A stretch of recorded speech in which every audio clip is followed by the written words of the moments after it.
Cek time. Hai adik-adik, selamat datang kembali di GoKids. Sudah seminggu kita tidak bertemu ya. Bertemu lagi dengan kakak Phoebe. Kita bersama-sama beribadah di acara GoKids. Adik-adik, terima kasih ya sudah mengirimkan video kalian. Kakak sudah lihat semua videonya dan bagus-bagus sekali. Kakak senang sekali melihatnya. Puji Tuhan ya, sekarang kita berdoa bersama-sama. Bapa di dalam surga, terima kasih ya Tuhan. Kami boleh bertemu kembali hari ini untuk beribadah bersama di acara GoKids. Tuhan tolong kami supaya kami fokus dan juga kami bersungguh-sungguh dengan seksama mendengarkan firman Tuhan dengan semangat memuji-muji Tuhan hari ini. Terima kasih Bapa, di dalam nama anak-Mu Tuhan Yesus Kristus kami berdoa dan mengucap syukur. Amin. Oke adik-adik semuanya, pasti sudah tidak sabar memuji Tuhan. Seperti biasa, ayo semuanya berdiri, kita bersemangat bersama-sama kita memuji Tuhan.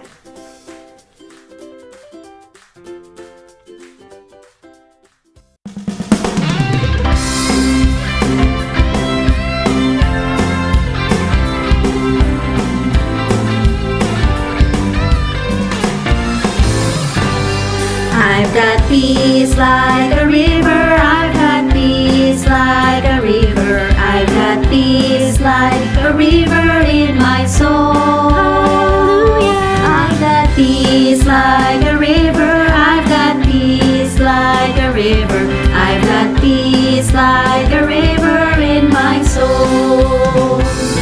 I've got love like an ocean, I've got love like an ocean, I've got love like an ocean in my soul. Hallelujah. I've got love like an ocean, I've got love like an ocean, I've got love like an ocean in my soul. I've got joy like a fountain, I've got joy like a fountain, I've got joy like a fountain in my soul. Hallelujah. I've got joy like a fountain, I've got joy like a fountain, I've got joy like a fountain in my soul.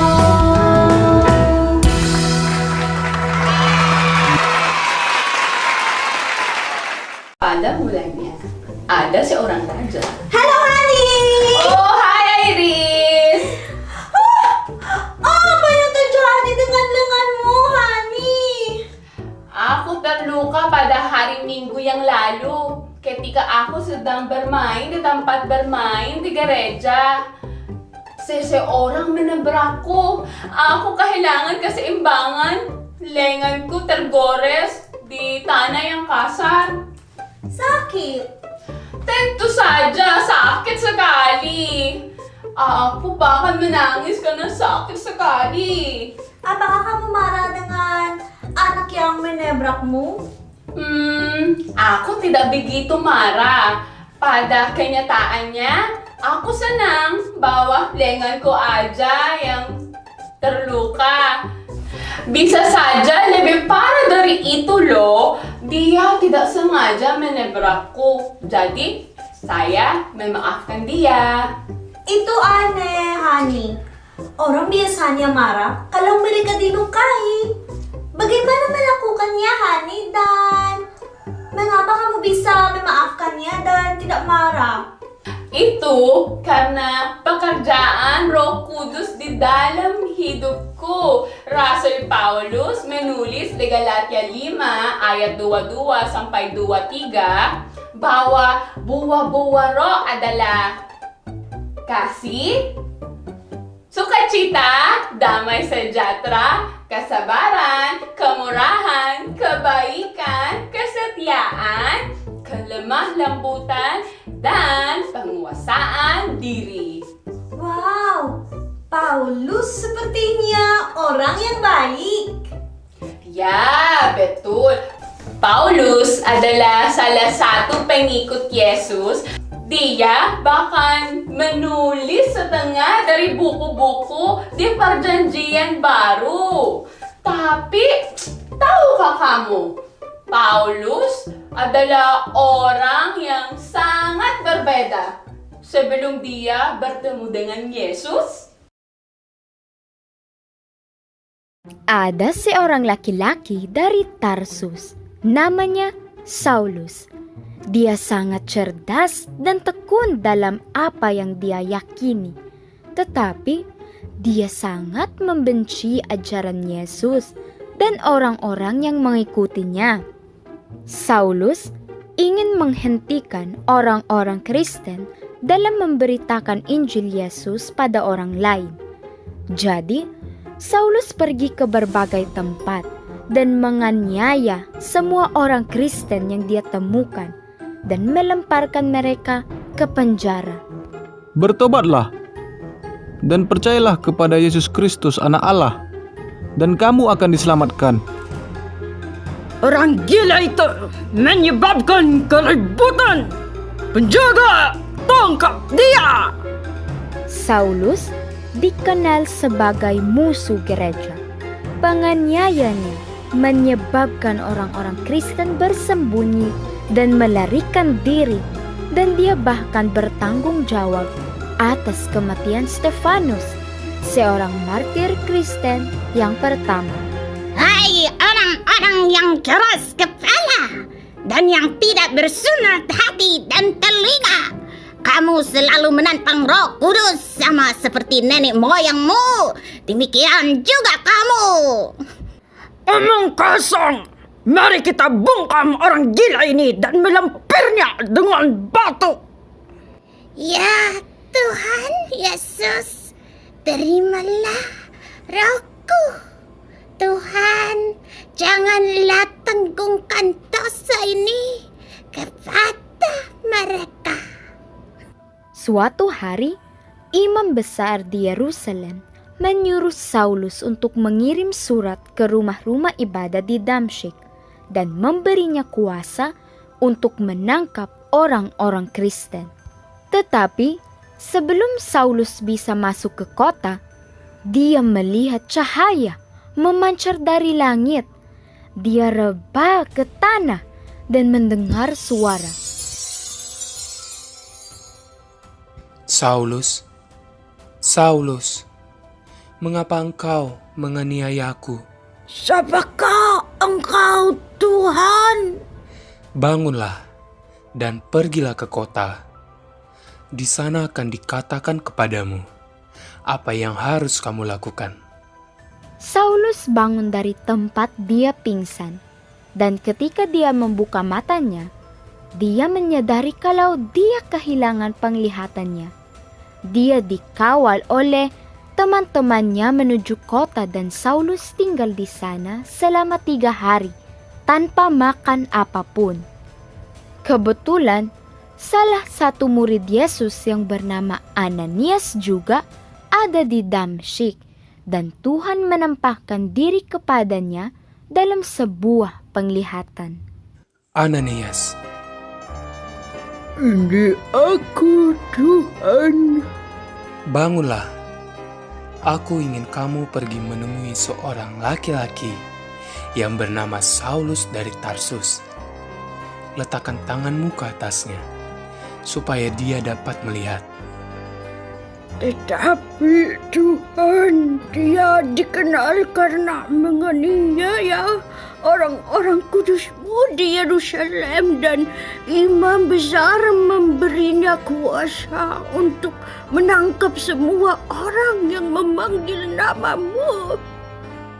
Pergilah, karena aku memilih dia untuk memberitakan namaku di hadapan bangsa-bangsa lain, raja-raja, dan kepada anak-anak Israel.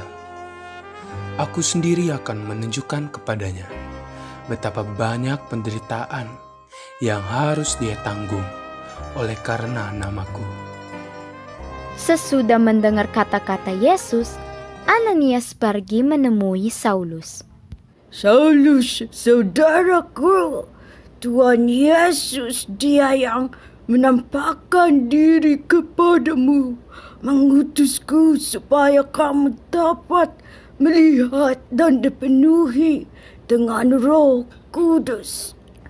Dan seketika itu, seolah-olah selaput gugur dari matanya, sehingga dia dapat melihat lagi Sesudah itu, dia dibaptis. Dia makan setelah tidak makan selama 3 hari dan mendapatkan kembali kekuatannya dan mulai berkhotbah ke rumah-rumah ibadah, mengatakan bahwa Yesus adalah anak Allah. Bertobatlah dan percayalah bahwa Yesus adalah anak Allah dan kamu akan menerima hidup yang kekal. Bukankah ini Saulus, orang yang dikenal karena menganiaya orang-orang Kristen? Bukankah dia seharusnya menentang mereka? Mengapa dia mengkhotbahkan pesan mereka? Saulus yang lama dipenuhi dengan kebencian terhadap orang-orang Kristen dan dia tidak peduli apakah dia menyakiti mereka atau melemparkan mereka ke penjara. Tetapi setelah Yesus datang di dalam hidupnya dan dia dipenuhi dengan Roh Kudus, kebenciannya digantikan dengan kasih, kebaikan, kelembutan, dan kesabaran. Kemarahannya digantikan dengan kedamaian, kelembutan, kegembiraan, dan kesederhanaan. Saulus yang lama berubah menjadi orang yang baru, Rasul Paulus, seorang hamba Kristus. Paulus melakukan banyak perjalanan dan berkhotbah ke banyak tempat dan menghadapi banyak tantangan di sepanjang jalan. Dia mengirim banyak surat ke berbagai gereja di dunia untuk mendorong mereka untuk terus memberitakan Injil. Satu-satunya alasan mengapa dia tetap bersukacita dan termotivasi meskipun dia menghadapi banyak cobaan adalah karena pekerjaan Roh Kudus di dalam hidupnya. Sama seperti pohon yang ditanam di tanah yang baik, buah-buah roh ditunjukkan dalam hidupnya secara alami. Orang-orang yang dipenuhi dengan Roh Kudus dapat menunjukkan buah-buah roh dalam kehidupan mereka. Dan orang-orang yang telah dipenuhi dengan Roh Kudus adalah orang-orang yang percaya kepada Yesus Kristus. Sebelum Yesus naik ke surga, dia berjanji bahwa dia akan mengirim Roh Kudus ke semua orang yang percaya kepadanya. Roh Kudus diutus untuk menjadi penolong, penghibur, dan penuntun kita. Roh Kudus akan mengingatkan kita akan segala sesuatu yang sudah Yesus ajarkan kepada kita di dalam Alkitab. Roh Kudus akan membantu kita bertumbuh dalam iman kita dengan memberi kita buah-buah roh. Maksudmu, kalau saya percaya Yesus, saya bisa dapatkan buah-buah roh juga? Seperti Rasul Paulus dan kamu, Hani? Ya, Iris. Semua orang percaya punya buah-buah roh. Itulah sebabnya kita selalu bersukacita. Bahkan ketika kita dilukai atau berhadap dengan situasi yang sulit. Iris, kita pulang sekarang. Ucapkan salam perpisahan pada Hani. Baik, Ma.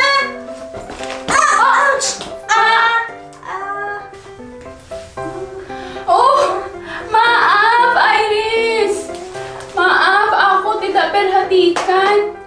Kalau kakiku menghalangi jalan mo. Tidak apa-apa, Hani. Saya tahu. Kamu tidak sengaja, jadi saya maafkan. Wow, benar-benar Iris punya buah-buah roh.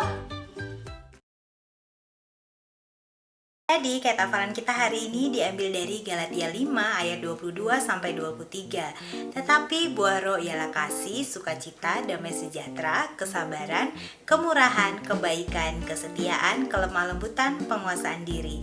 Tidak ada hukum yang menentang hal-hal itu. Sekali lagi ya, Galatia 5 ayat 22 sampai 23. Tetapi buah roh ialah kasih, sukacita, damai sejahtera, kesabaran, kemurahan, kebaikan, kesetiaan, kelemah lembutan, penguasaan diri. Tidak ada hukum yang menentang hal-hal itu. Adik-adik, luar biasa ya, Tuhan itu sanggup mengubah orang-orang yang jahat menjadi baik dengan cara mengirimkan Roh Kudus-Nya untuk tinggal di dalam hatinya. Kita bersyukur kepada Tuhan, Tuhan sudah memberikan kita Roh Kudus, membiarkan Roh Kudus tinggal dalam hati kita dan mengisi hati kita dengan buah-buah roh sehingga kita terus berkenan di hadapan Tuhan. Nah, adik-adik semuanya, mari kita berdoa bersama-sama untuk kita menaikkan ucapan syukur kita kepada Tuhan. Bapa di dalam surga, terima kasih ya Tuhan sudah mengirimkan kami Roh Kudus sehingga kami boleh berlaku yang berkenan di hadapan Tuhan. Kami boleh berlaku yang benar dan kami boleh selalu ditegur untuk tidak melakukan hal-hal yang jahat, tapi untuk melakukan hal-hal yang baik yang berkenan di hadapan Tuhan. Kiranya Tuhan menolong kami supaya kami mampu menjadi anak-anak Tuhan yang menjadi pelaku-pelaku firman Tuhan. Terima kasih Bapa yang baik, di dalam nama anak-Mu Tuhan Yesus Kristus kami berdoa dan mengucap syukur. Amin. Adik-adik semuanya, acara Go Kids sudah berakhir, tapi jangan sedih, kita akan bertemu lagi minggu depan bersama Kak Phoebe dan bersama Go Kids. Sampai jumpa lagi. Bye.